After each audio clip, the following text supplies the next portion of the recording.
the 45th and 47th President of the United States, walking out from the Blue Room, President Donald J. Trump.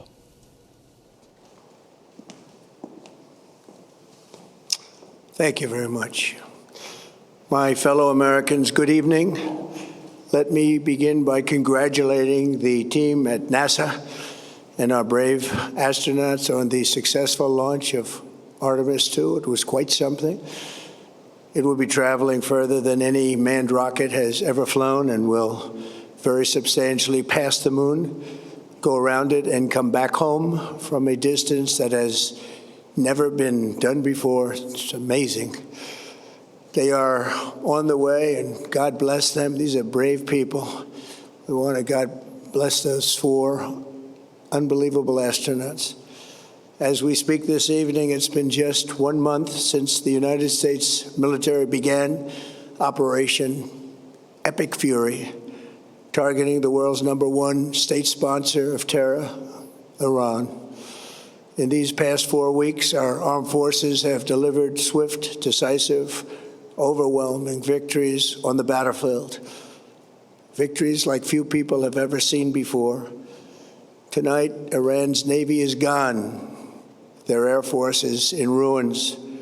Their leaders, most of them terrorist regime they led, are now dead. Their command and control of the Islamic Revolutionary Guard Corps is being decimated as we speak. Their ability to launch missiles and drones is dramatically curtailed, and their weapons, factories, and rocket launchers are being blown to pieces. Very few of them left. Never in the history of warfare has an enemy suffered such clear and devastating large-scale losses in a matter of weeks.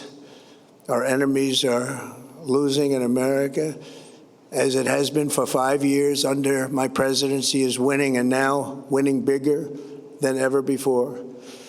Before discussing this current situation, I also want to thank our troops for the masterful job they did in taking the country of Venezuela in a matter of minutes. That hit was quick, lethal, violent, and respected by everyone all over the world. After rebuilding our military during my first term, we have by far the strongest military anywhere in the world. And now we're working along with Venezuela and are, in a true sense, joint venture partners. We're getting along incredibly well in the production and sale of massive amounts of oil and gas, the second largest reserves on Earth after the United States of America. We're now totally independent of the Middle East, and yet we are there to help. We don't have to be there. We don't need their oil. We don't need anything they have, but we're there to help our allies. Tonight, I want to provide an update on the tremendous progress our warriors have made in Iran and discuss why Operation Epic Fury is necessary for the safety of America and the security of the free world. From the very first day I announced my campaign for president in 2015, I have vowed that I would never allow Iran to have a nuclear weapon. This fanatical regime has been chanting death to America, death to Israel for 47 years. Their proxies were behind the murder of 241 Americans in the Marine barracks bombing in Beirut, the slaughter of hundreds of our service members with roadside bombs. They were involved in the attack on the USS Cole, and they carried out the countless other heinous acts, including the just horrible, bloody atrocities of October 7th in Israel, something that most people have never seen anything like it. This murderous regime also recently killed 45,000 of their own people who were protesting in Iran. 45,000 dead. For these terrorists to have nuclear weapons would be an intolerable threat. The most violent and thuggish regime on earth would be free to carry out their campaigns of terror, coercion, conquest, and mass murder from behind a nuclear shield. I will never let that happen, and neither should any of our past presidents. This situation has been going on for 47 years, and should have been handled long before I arrived in office. I did many things during my 2 terms in office to stop the quest for nuclear weapons by Iran first, and perhaps most importantly, I killed General Qasem Soleimani in my first term. He was an evil genius, brilliant person, a horrible human being, however, the father of the roadside bomb, and he lived just horrible what he did. Iran would have been perhaps in far better, stronger position. Had he lived, we would have had probably a different conversation tonight. But you know what? We'd still be winning and winning big. And then, very importantly, I terminated Barack Hussein Obama's Iran nuclear deal, a disaster. Obama gave them $1.7 billion in cash, green cash, took it out of banks from Virginia, D.C., and Maryland, all the cash they had. He flew it by airplanes in an attempt to buy their respect and loyalty, but it didn't work. They laughed at our president and went on with their mission to have a nuclear bomb. His Iran deal would have led to a colossal arsenal of massive nuclear weapons for Iran, and they would have had them years ago, and they would have used them. It would have been a different world. There would have been no Middle East and no Israel right now, in my opinion, the opinion of a lot of great experts, had I not terminated that terrible deal. And I was so honored to do it. I was so proud to do it. It was so bad right from the beginning. Essentially, I did what no other president was willing to do. They made mistakes, and I am correcting them. My first preference was always the path of diplomacy, yet the regime continued their relentless quest for nuclear weapons and rejected every attempt at an agreement.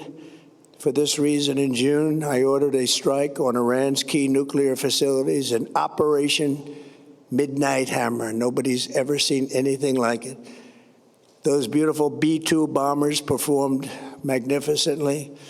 We totally obliterated those nuclear sites. The regime then sought to rebuild their nuclear program at a totally different location, making clear they had no intention of abandoning their pursuit of nuclear weapons.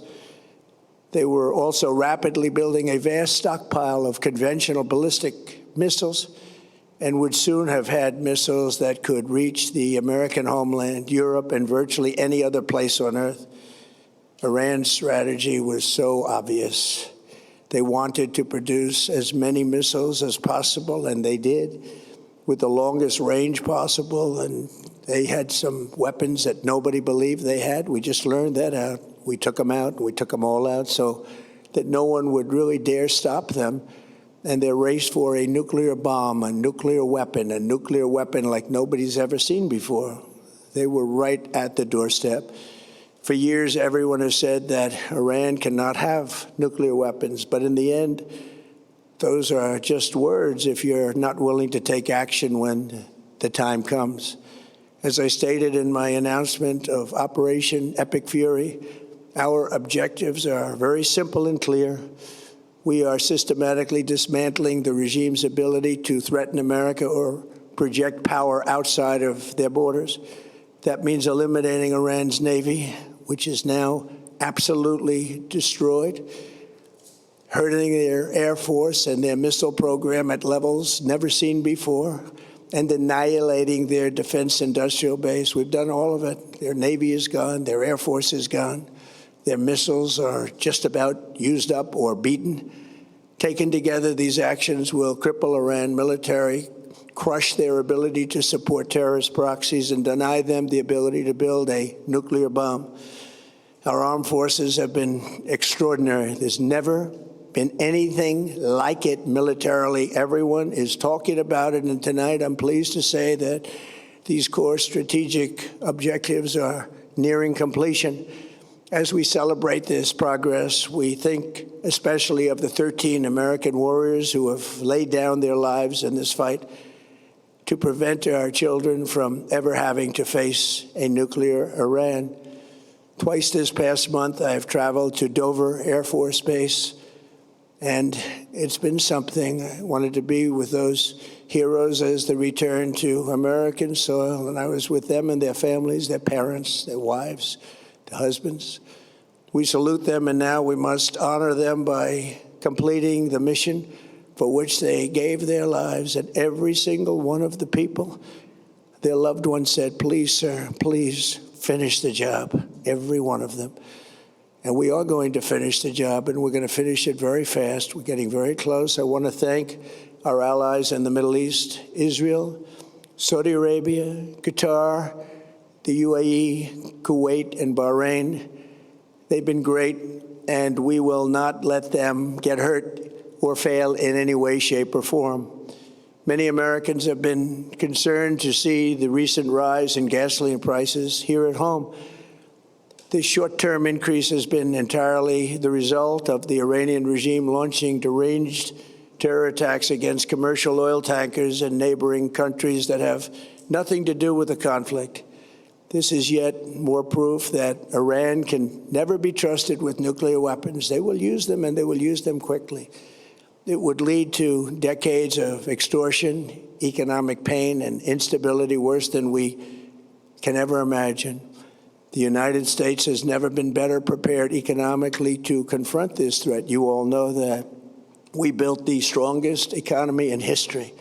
We're going through it right now, the strongest in history. In 1 year, we've taken a dead and crippled country. I hate to say that, but we were a dead and crippled country after the last administration and made it the hottest country anywhere in the world by far, with no inflation, record-setting investments coming into the United States, over $18 trillion, and the highest stock market ever, with 53 all-time record highs in just 1 year. It all positioned us to get rid of a cancer that has long simmered. It's known as the nuclear Iran, and they didn't know what was coming. They've never imagined it. Remember, because of our Drill Baby Drill program, America has plenty of gas. We have so much gas. Under my leadership, we are #1 producer of oil and gas on the planet, without even discussing the millions of barrels that we're getting from Venezuela. Because of the Trump administration's policies, we produce more oil and gas than Saudi Arabia and Russia combined. Think of that, Saudi Arabia and Russia combined. And that number will soon be substantially higher than that.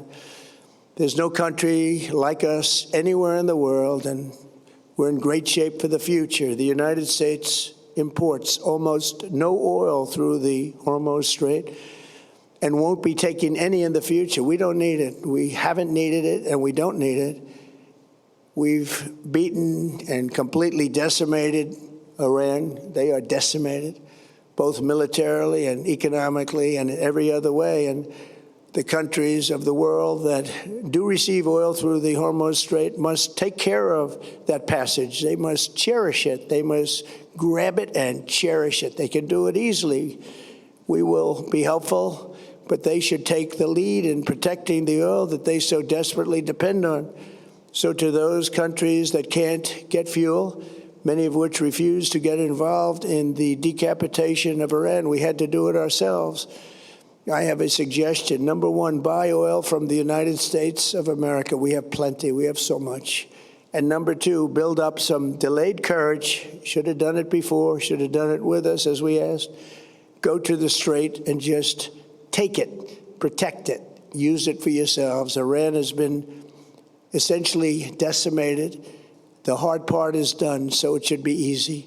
And in any event, when this conflict is over, the Strait will open up naturally. It'll just open up naturally. They're going to want to be able to sell oil because that's all they have to try and rebuild. It will resume the flowing, and the gas prices will rapidly come back down. Stock prices will rapidly go back up. They haven't come down very much, frankly. They came down a little bit, but they've had some very good days over the last couple of days. We've done actually much better than I thought, but we had to take that little journey to Iran to get rid of this horrible threat. With our historic tax cuts, where people are just now talking about receiving larger refunds than they ever thought possible, they are getting so much more money than they thought. That's from the great, big, beautiful bill. Our economy is strong and improving by the day, and it will soon be roaring back like never before. It will top the levels that it was a month ago. I've made clear from the beginning of Operation Epic Fury that we will continue until our objectives are fully achieved. Thanks to the progress we've made, I can say tonight that we are on track to complete all of America's military objectives shortly, very shortly. We're going to hit them extremely hard over the next 2 to 3 weeks. We're going to bring them back to the Stone Ages where they belong.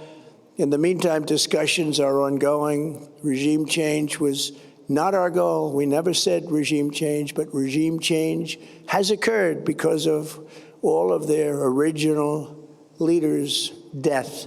They're all dead. The new group is less radical and much more reasonable.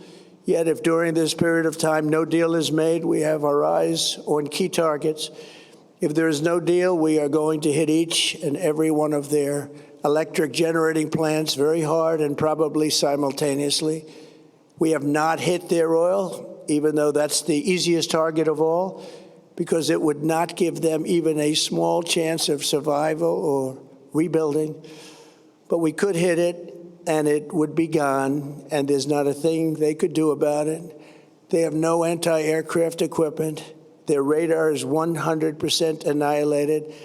We are unstoppable as a military force. The nuclear sites that we obliterated with the B-2 bombers have been hit so hard that it would take months to get near the nuclear dust, and we have it under intense satellite surveillance and control. If we see them make a move, even a move for it, we'll hit them with missiles very hard again. We have all the cards, they have none. It's very important that we keep this conflict in perspective. American involvement in World War I lasted 1 year, 7 months, and 5 days. World War II lasted for 3 years, 8 months, and 25 days. The Korean War lasted for 3 years, 1 month, and 2 days. The Vietnam War lasted for 19 years, 5 months, and 29 days. Iraq went on for 8 years, 8 months, and 28 days. We are in this military operation so powerful, so brilliant, against one of the most powerful countries for 32 days. And the country has been eviscerated and essentially is really no longer a threat. They were the bully of the Middle East, but they're the bully no longer. This is a true investment in your children and your grandchildren's future. The whole world is watching, and they can't leave the power, strength, and brilliance. They just can't believe what they're seeing. They leave it to your imagination, but they can't believe what they're seeing, the brilliance of the United States military. Tonight, every American can look forward to a day when we are finally free from the wickedness of Iranian aggression and the specter of nuclear blackmail. Because of the actions we have taken, we are on the cusp of ending Iran's sinister threat to America and the world. And I'll tell you, the world is watching. And when we do, when it's all over, the United States will be safer, stronger, more prosperous, and greater than it has ever been before. May God bless the men and women of the United States Armed Forces, and may God bless the United States of America. Thank you very much, and good night.